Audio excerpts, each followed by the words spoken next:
Aí, mano, beleza, pronto. Vamos lá. Boa noite a todos e todas que nos acompanham em mais uma edição do Direito e Fé em 30 Minutos, um espaço promovido pela Comissão de Direito e Liberdade Religiosa da OAB de Taboão da Serra, para refletirmos semanalmente sobre o exercício do direito de crença e sua pluralidade, complexidade e importância para a democracia. Hoje temos a honra de receber Emerson Pantaleão, representante do xamanismo e defensor das tradições espirituais indígenas. Boa noite, Emerson. É um Boa noite, prazer. Tânia, boa noite a todos. É um grande prazer estar aqui. Obrigado por nos conceder seu tempo. Eu sei que você é muito envolvido em todas as atividades espiritualistas dos povos originários. Obrigada. A espiritualidade indígena no Brasil carrega uma ligação profunda com a terra, com a natureza e com os saberes ancestrais, mas enfrenta até hoje inúmeros desafios: invasão de territórios sagrados, preconceito religioso, tentativas de silenciamento cultural e até mesmo criminalização dos rituais tradicionais.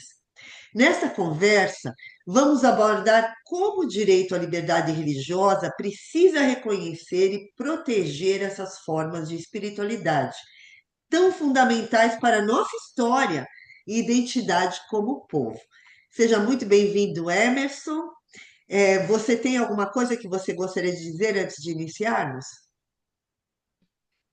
Pedir licença à Mãe Terra, ao Grande Espírito, né? E é um momento muito importante para esses esclarecimentos, né? E que as forças espirituais dos povos originários nos abençoe sempre. Perfeito, Emerson, obrigado. Bom, nós separamos alguns pontos importantes, porque ó, é claro que a discussão é muito ampla, né? É difícil É, abordar em 30 minutos. Mas verdade. quatro questões são fundamentais para entender a importância da defesa dos direitos à religiosidade dos povos originários. E gostaria de dizer a todos que, juntamente com a transmissão desse vídeo na segunda-feira, que é o dia da nossa entrevista, nós vamos estar divulgando uma cartilha resumindo quais são esses direitos. Relembrando que entre os objetivos da Comissão de Direito e Liberdade Religiosa da OAB de Taboão da Serra está a educação para a sociedade. Não é uma conversa puramente acadêmica, mas sim o nosso objetivo é que a comunidade, a sociedade em si, passe a entender um pouco mais as diferentes religiosidades e seus direitos, como forma de enfrentarmos o desrespeito e a Hum. violação dos direitos e a violência contra essas entidades. Tá bem? Então, nós vamos começar agora falando sobre os territórios sagrados e violações. Então, Emerson, por que a terra é sagrada no xamanismo? Uhum. Então, Tânia, o xamanismo, né, essa filosofia espiritual dos povos indígenas, né, o que as pessoas às vezes não sabem é que a cultura indígena e a espiritualidade estão inseridas uma na outra, né? Então, durante o próprio processo de vida de um indígena, né, dentro da sua comunidade, dentro da sua tecoá, né, dentro da sua aldeia, tecoá é a aldeia, né, no nome guarani, ou tupi, a próprio dia a dia, né, já é a própria espiritualidade, né? Quando você tem um contato com as forças da natureza, quando você tem um contato com os instrumentos, né, de poder, quando você está em contato, por exemplo, com o plantio, com a colheita, com o momento, né, de se alimentar, com o momento de repousar, né, com o momento de agradecer, né, com o momento de estar ali em comunidade, se ouvindo, né, para tomar uma decisão, né? Então, o indígena tem muito essa questão assim do respeito ao que a criança tem para dizer, né, ao que o ancião tem para dizer, ao que o feminino tem para dizer, né, ao que o guerreiro tem para dizer, né, aquele que vai caçar, aquele que vai plantar, aquele que vai lutar pelo bem comum da aldeia, né, aí as lideranças, aquele que vai cuidar do solo, né? Claro, aquele modo de dizer, né? Porque aí são vários ali, né? Mas as funções que ele tem, né?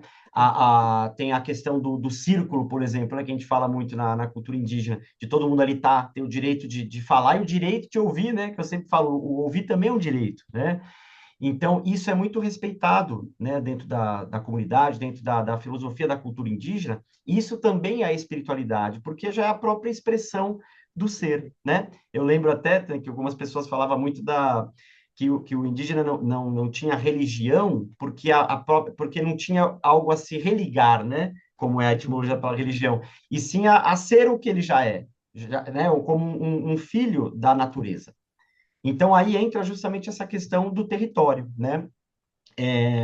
Nós entendemos que tudo vem da terra, né? Nós acreditamos sim nas forças espirituais invisíveis, mas na verdade todas as coisas, inclusive as inanimadas, né? Se você pega, por exemplo, estou sentado numa cadeira, ela, em última instância, ela foi feita por alguma coisa da natureza, né? A tecnologia também tem minerais, né? Que compõem, né? A tecnologia para ela poder existir, a cadeira, a madeira, né? Para sentar, enfim.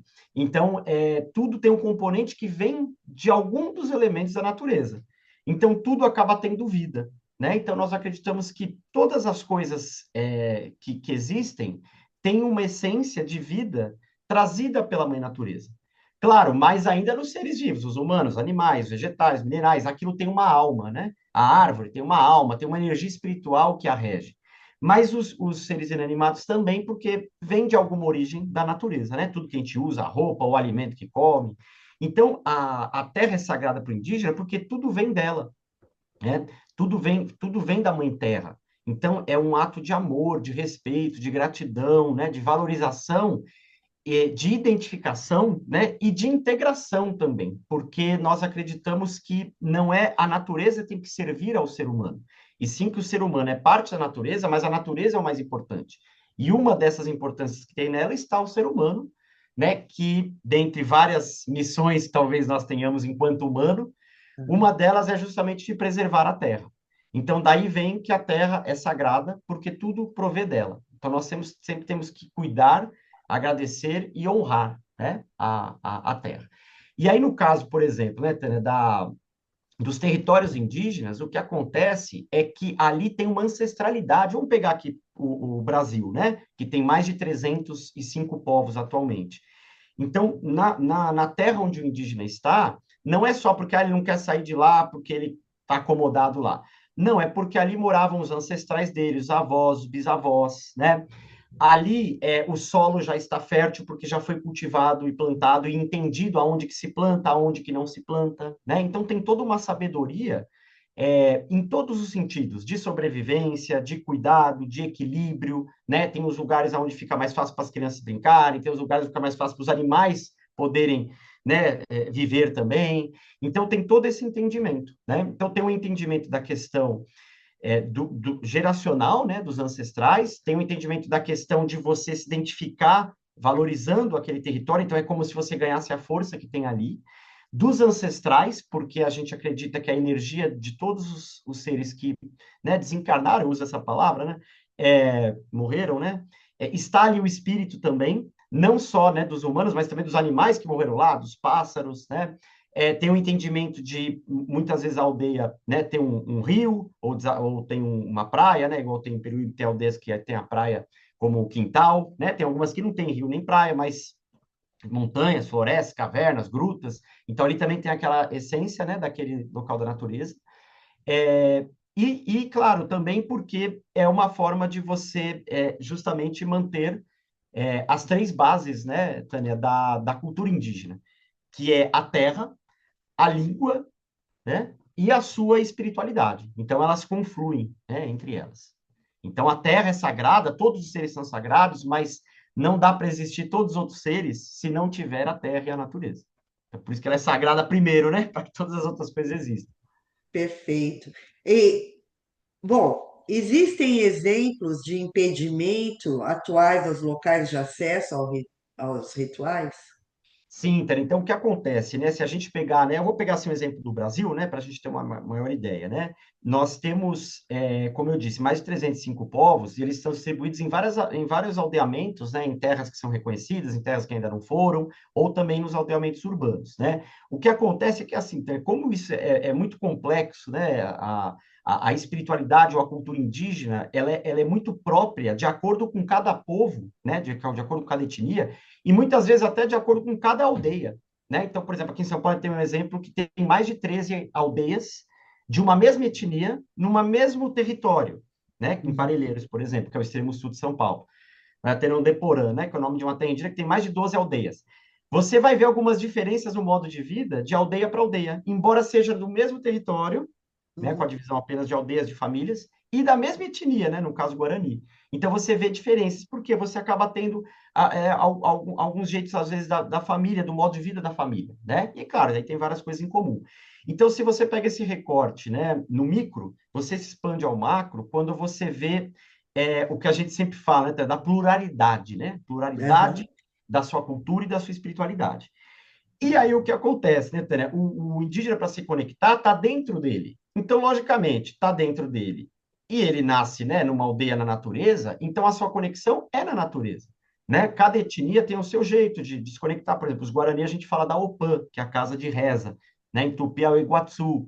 Então, é um local construído, né, com ali elementos concretos, físicos, né, da natureza, aonde ali são feitos rituais, né? Mas todo o restante da aldeia também é sagrada, mas alguns rituais são especificamente dentro do que seria um templo, né, da Sim. espiritualidade dentro da aldeia, né? Então, o que acontece é que quando o indígena sofre a invasão de terras por garimpeiros, por madeireiros, né, por outros invasores, às vezes latifundiários, fazendeiros, né, que querem, às vezes, pelo um preconceito ou por achar que ele já está lá largado lá, não está fazendo nada, então quer invadir a terra, ele acaba muitas vezes, sabendo ou não, invadindo esses espaços sagrados, né? Então o indígena acaba sendo, então independente, né, de um indígena ser impedido de entrar, vamos dizer assim, nessa casa sagrada dentro, né, essa casa de reza dentro da aldeia, ele já é impedido muitas vezes de estar vivendo naquela aldeia, naquela comunidade.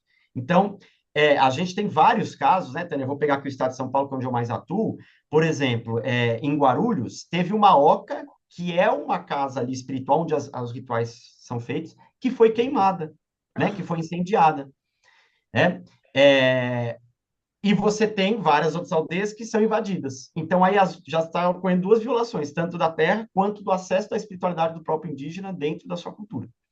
Né? Infelizmente, até está havindo vários casos de intolerância. Então, assim, no Mato Grosso, né, teve um momento aí, isso tem acontecido ainda, né? Mas eu lembro que há uns meses atrás, estava quase toda semana casas de rezas sendo queimadas e foram queimadas até com anciões vivos lá dentro, né? Coisa assim criminosa, absurda, né? Senhores ali, senhoras, anciões, pajés, sábios, isso acontecendo também na Amazônia, acontecendo na Bahia, né? Então, assim, tem tanto esse tipo, né, de violação, né, aonde você ali na sua sobrevivência você é impedido de estar vivo ali, né, de sobreviver naquele território que é seu, que é dos seus ancestrais, como também desse acesso à sua espiritualidade.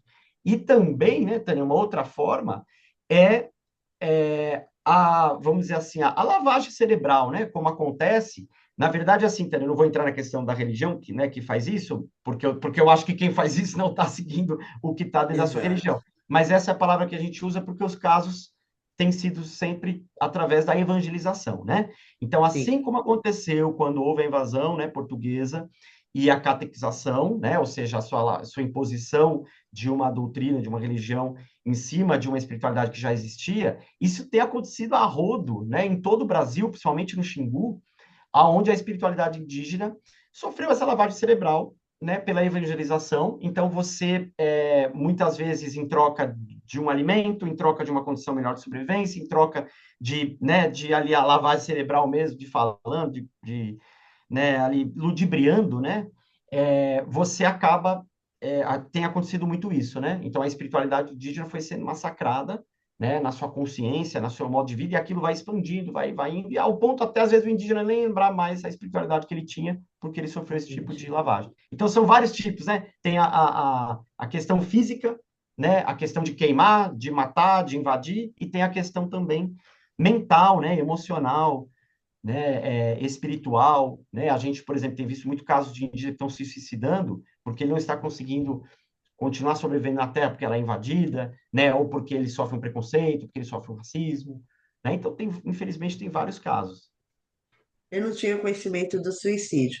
Mas, com relação a esses casos de violência que você mencionou, o que que mecanismos grupos que estão sendo violentados e atacados têm usado para se defender juridicamente, legalmente contra esses Atualmente, abusos? né? Então, Tânia, o que acontece, assim, tem surgido muitas organizações, né, algumas voluntárias independentes, algumas mais estruturadas, dentro das próprias aldeias, pelo Brasil todo, né, e também por grupos de não indígenas que querem também ali, né, ser útil e ajudar as aldeias, né, como tem também, né, por aí.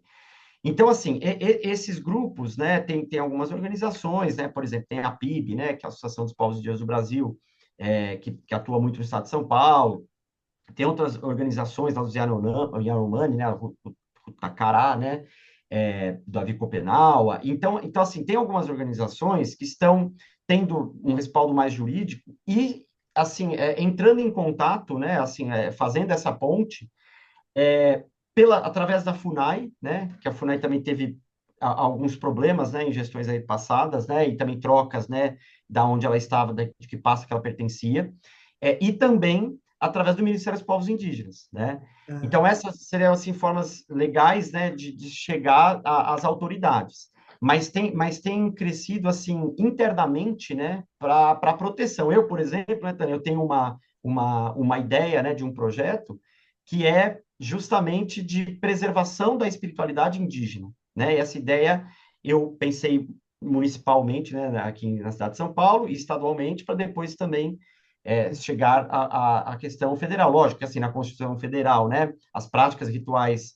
indígenas, sua cultura, no papel, na lei, né, ela tem ali, né, as leis, os artigos, ela, né, tem na Constituição, Aham. né? Mas tem aquele problema de, assim, algumas pessoas não sabem disso, né? Muitas vezes a lei não é cumprida também, né?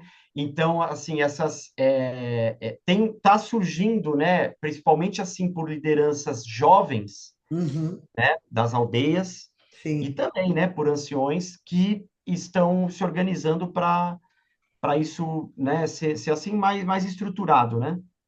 Então, basicamente, você está dizendo que há uma necessidade de políticas públicas Sim, que dê mais acesso à população indígena para que elas possam exercer seus direitos, não só perfeito. os direitos como cidadãos, né, mas também para exercer sua religiosidade, porque pelo que você explicou, a religiosidade faz parte do cotidiano, do dia a dia, está intrínseco na Exatamente. vida diária, não é algo que Exatamente. se vai na igreja uma vez por semana, não é Exatamente. fazer uma devoção e depois nada acontece, está no dia a Perfeito, Tânia. dia. Tá no dia a dia, tá no seu próprio costume do dia a dia, e claro, aí tem os momentos específicos de rituais específicos, né, de Sim, acordo sim, com cada entendi. situação. Então, né, então, por exemplo, você vê, eu aqui estou com os colares, né? Eles são de Uhum. proteção, né? Eles são de proteção também. Então, ele também é uma proteção Ah, espiritual. Quer dizer, eu sair para a rua, estou com ela aqui, a minha forma de identificar isso.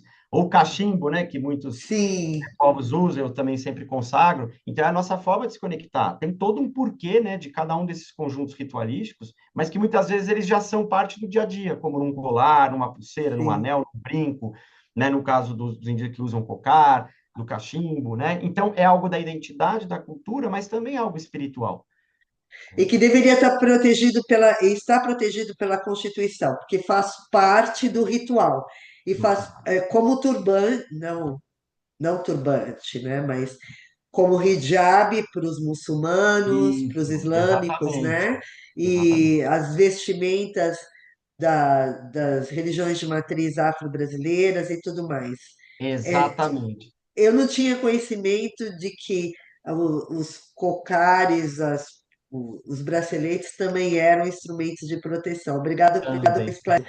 Então, e eu acho que essa é uma distinção muito importante, porque no Brasil as pessoas costumam olhar isso como folclore, você não acha? Em vez de que Exatamente. uma expressão religiosa. Exatamente, esse é um ponto muito importante, porque assim, eu vou dar um exemplo. Tem um amigo meu indígena que ele, né, é homem, é heterossexual. Ele usa muitas vezes penas de colorações variadas, porque para o indígena não tem Uhum. isso, né? Não tem problema, só a mulher tem que usar um brinco, Sim, ó, sim, sim. ou o homem não pode usar um brinco rosa, né? Então não tem isso, porque são as penas ali dos pássaros, né? Claro, eles não matam, né? São penas que caem de forma natural, ou quando o animal morre, né? Então, assim, tem uma das coisas que se usa, por exemplo, são as penas, né? Então, eu já vi casos, né, de alguém vir pelo seu preconceito, seria aí talvez homofóbico ou machista, sim, né? Ele ataca dizendo, meu, mas tá usando esse brinco aí. Então ele não sabe que, na verdade, aquilo não é só um adorno, é uma proteção. E aquilo sim. não precisa entrar pelo prisma de, ah, mulher pode, homem não.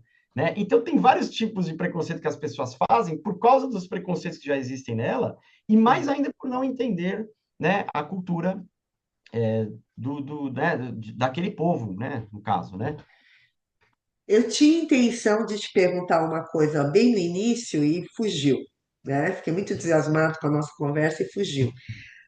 Mas, inclusive, a própria nomenclatura índio é desrespeitosa, não é É mesmo? desrespeitosa, exatamente, tá? Então, qual seria, quando nos expressamos em relação aos povos indígenas, ou originários, qual seria a melhor forma de expressão, de nos dirigirmos a eles? Então, a melhor forma de expressão, Tânia, são povos originários, né, povos nativos, ou, no caso, povos indígenas, né? O que acontece, Tânia, é que, assim, toda a questão histórica, ela muitas vezes levanta algumas questões de, ah, alguns falavam de um jeito, alguns falavam de outro. Então, eu tenho exemplos, por exemplo, como eu trabalho com os indígenas, eu gosto de pegar os exemplos dos indígenas falando, mas mesmo assim, tem às vezes alguns indígenas que explicam de um jeito e outros que explicam de outro. E aí, sem falar os não indígenas, né? Porque aí geralmente como fala, a história é contada por quem vence a guerra, como diz, né? Então tem Uhum. as formas de trazer. Então, assim, alguns indígenas falam que a palavra índio é porque quem, né, veio invadir olhou para o indígena e falou: ele não tem Deus no coração. Porque aí vem essa questão de nome espiritual. Ah, é pagão. Ah, Sim, tá cultuando o demônio. Então, índio, né? Sem Deus. Né? Então, por isso que chamou de índio. Outros falam que é porque o excelente. Cabral, né? Tem essa história, né? Ele achou que estava indo para as Índias e chegou Sim. aqui e achou, ah, então são as Índias, né? Uhum.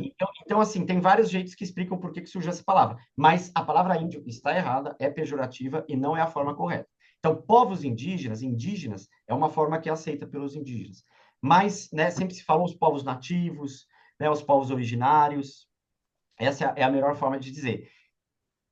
Eu E até agradeço muito você ter feito esse esclarecimento. Como nós estamos falando antes de iniciarmos a gravação, não é? Que nem o racismo religioso está estruturado na nossa cultura, infelizmente, está enraizado, né?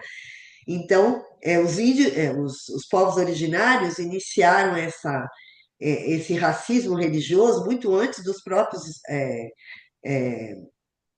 escravos que vieram da África, dos povos africanos, não é? Porque todo esse processo de violação dos direitos da religiosidade veio antes.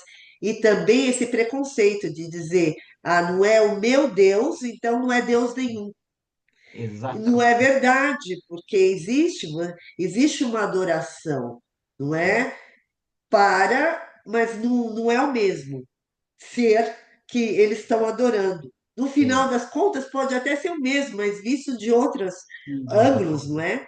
É, Então, agora que você explicou a origem da palavra índio, que é sem Deus, é. demonstra que esse conceito é totalmente errôneo e desprezível, porque você está desconsiderando como dos povos de matriz afro-brasileira. Eles têm os entes que eles adoram. Então, por Sim. não ser o mesmo, você Uhum. não pode desprezar e dizer, então é sem Deus, não é? Como os Exatamente. islâmicos também. Muito A gente. obrigado por esse esclarecimento. Eu acho que é de Porque suma importância, assim, porque isso faz parte do meu ponto de vista como advogada, e eu luto por isso, do racismo religioso, que não é só em exatamente. relação aos povos de origem africana, é em relação aos Não, povos não é. indígenas.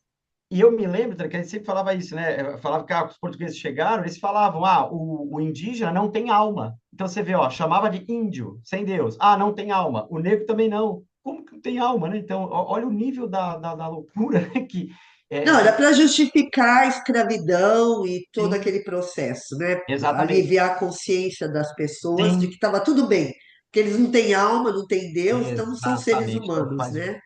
Então, Thalita, deixa eu falar Tanto. uma coisa que você falou da palavra folclore, desculpa, Diogo. Então, a mesma coisa, assim, na verdade, se você for ver, a palavra folclore é uma palavra linda, porque ela fala sobre um conjunto da cultura, da identidade de um povo. Então, é folclórico, algo ali que é cultural, algo que tem uma riqueza cultural, uma diversidade muito linda. Né? Eu sou, inclusive, também da Comissão Paulista de Folclore, né? Porque eu trabalho com Ah, não folclore. sabia disso. É, eu trabalho com Parabéns, cultura. parabéns. Obrigado. Eu trabalho com cultura popular e folclore há quase 20 anos também, né? Realizando festivais. Então, eu vivo também Uhum. essa questão da cultura popular, né? Cultura tradicional, do folclore. E o que acontece? A palavra folclore é maravilhosa. O problema é que as pessoas olham também de forma pejorativa.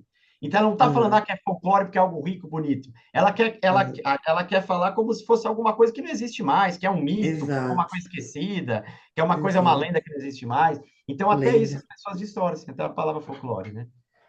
Não, mas eu gostei que você fez essa distinção, não é? Porque eu uso sempre da forma pejorativa quando eu me refiro a isso, deles acharem que as expressões religiosas dos povos originários é puro folclore, né? Como se fosse Exatamente. uma lenda.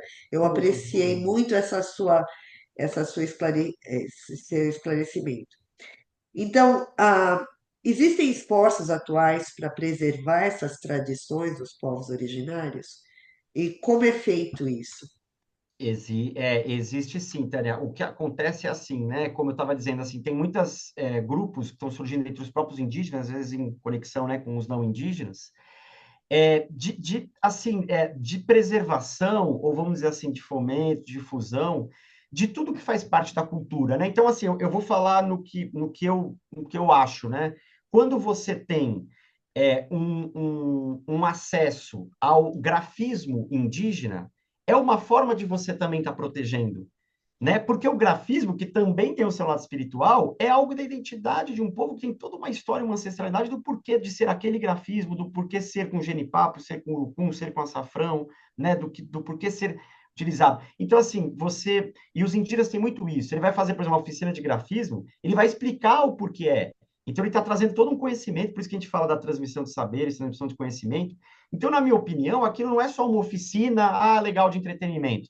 Não, aquilo está explicando toda uma história de um povo, está compartilhando, né, com quem não sabe ou com quem tem interesse, e está fazendo com que seja preservado uma das formas, né, de mostrar a cultura, a identidade e a espiritualidade de um povo. E aí você pode pegar isso, por exemplo, num ensino sobre as ervas, você pode pegar isso num ritual que é aberto, né? Você pode pegar isso nos cânticos indígenas, que também são espirituais, porque são cânticos de agradecimento, são formas de manter ali a cultura, são formas de colocar as crianças jovens para estar aprendendo a língua, né? Os cânticos da língua indígena. Então, assim, todas essas pequenas ou maiores ações que envolvem qualquer coisa da cultura indígena que está sendo preservada pelo indígena, que está dando acesso para o não indígena ir na aldeia, experienciar essa vivência, ou que está levando esse compartilhar, né? Está levando esse conhecimento compartilhado num evento, numa ação, num festival, também é uma forma de preservação. Eu vejo assim, né? Mas é claro que aí estruturalmente, ao fato de os indígenas estarem lutando mais para garantir os seus direitos, né? Nós temos, por exemplo, deputada federal que é indígena, né? A Célia Aham. Chacriabá. Aí eu fico pensando, o último ministério a ser criado foi dos povos originários, mas ele não deveria ter sido o primeiro? Eu estava falando às vezes comigo, ele deveria ter sido o primeiro, ele foi o último, mas pelo menos ele foi criado agora, melhor do que nunca, né? Aham. Então isso vale para tudo, assim, os indígenas ocupando os espaços, né? Assim como a gente fala, né, a comunidade negra, as mulheres, né? Então, assim, como o retrocesso do Brasil é muito grande, né? Tem muita coisa aí que demorou muito para acontecer, tem muito retrocesso que está Tá certo. acontecendo, né? Então, isso também afeta totalmente a questão indígena, onde você vê dificilmente um indígena político, dificilmente um indígena ocupando um cargo, de secretário, de prefeito, de governador, presidente, então, nem se fala, né?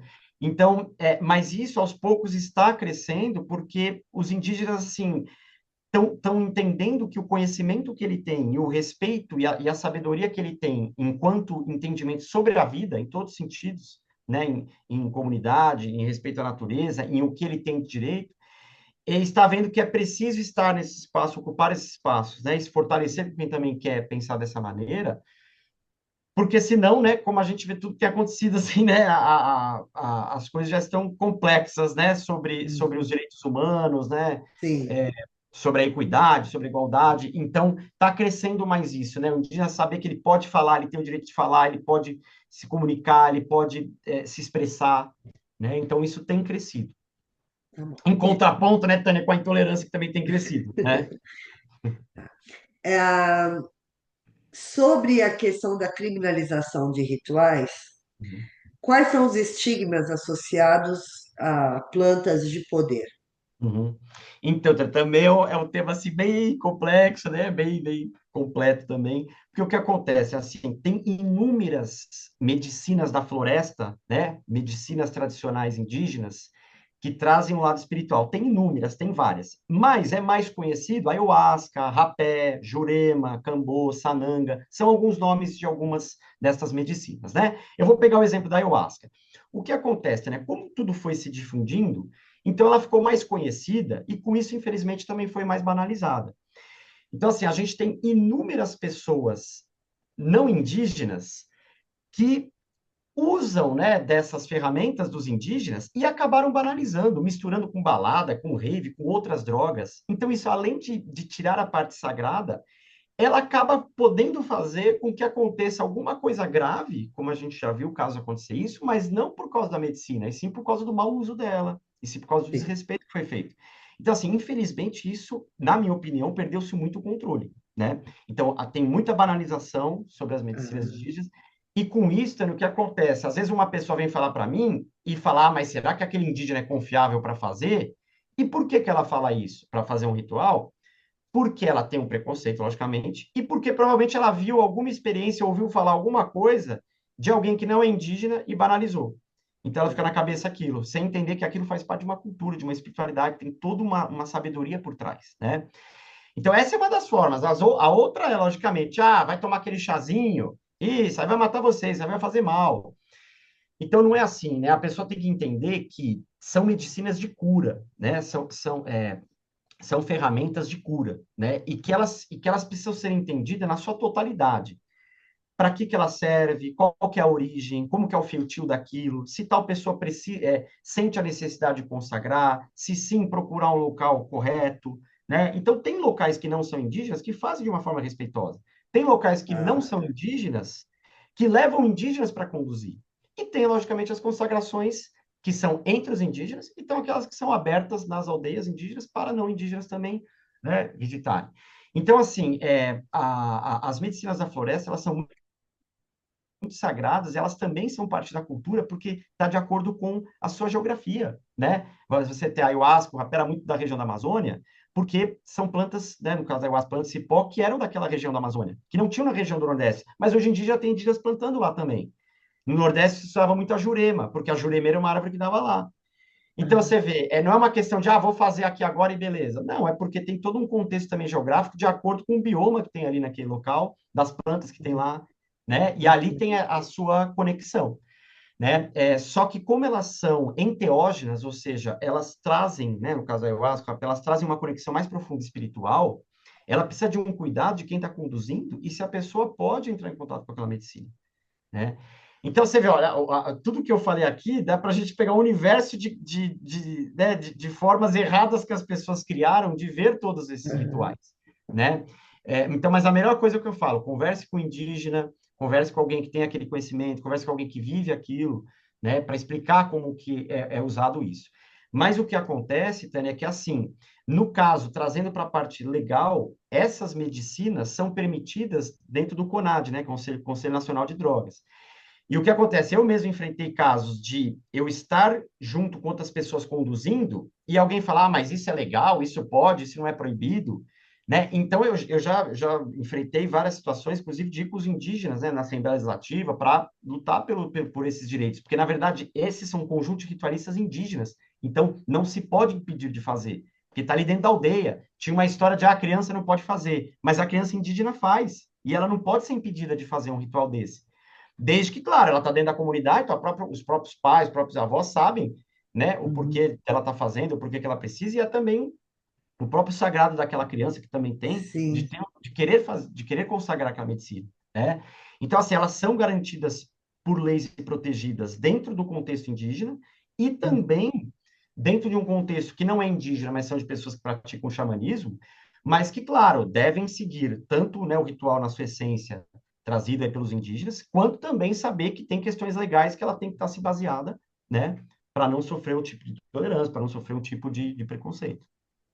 Perfeito, Emerson. Infelizmente, o nosso tempo é curto e são tantos aspectos tão importantes, mas eu acredito que você trouxe grandes esclarecimentos para que as pessoas possam compreender melhor. Eu gostei muito do que você falou dessas elementos, né, de conexão, como a ayahuasca, que não é Uhum. simplesmente não é É um um evento, um modismo ou modismo, alguma exato. coisa que você, como um café, um chá, não é? Exato, não é, Ele não é. tem a ver com toda essa espiritualidade e, obviamente, um ritual, Um ritual, um certo? processo de Um ritual, autoconhecimento, de cura, exatamente. conexão, não é? Olha, eu agradeço muito você pelos esclarecimentos e nós vamos encerrar aqui essa edição de Fé, Direito em Fé em 30 minutos. E gostaríamos muito de agradecer ao Emerson pela sua participação, pela sua contribuição com tantas informações tão importantes, sua vivência, né, seus conhecimentos e os desafios enfrentados pelos povos originários. Eu acho que a educação, a ignorância é mãe da violência, porque quanto menos conhecimento você tem, mais você estigmatiza e pode fomentar a violência. E você falou que isso existe. Eu não tinha conhecimento, infelizmente. E espero, como instituição, que a OAB é uma instituição de direito, nós possamos contribuir de alguma forma. Está aqui o nosso canal aberto para. O Emerson, ele é membro do Fórum Interreligioso do Estado de São Paulo, há já muitos anos, não é? E eu tenho certeza que o Fórum também é um veículo de Também. denúncia e de luta e de combate à intolerância religiosa. Mas nos disponibilizamos aqui também para ser um canal de denúncia e de procedimentos que forem necessários.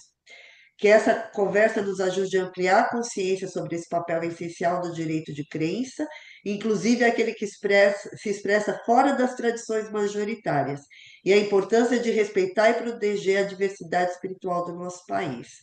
Então, convidamos vocês para a nossa próxima entrevista, sempre procurando trazer mais conhecimento para a nossa sociedade. Como dissemos, não é uma conversa acadêmica, mas nós precisamos saber das pessoas que enfrentam esse antagonismo religioso para podermos entender e lutarmos e enfrentar elaborarmos meios de enfrentarmos essa intolerância religiosa na sociedade.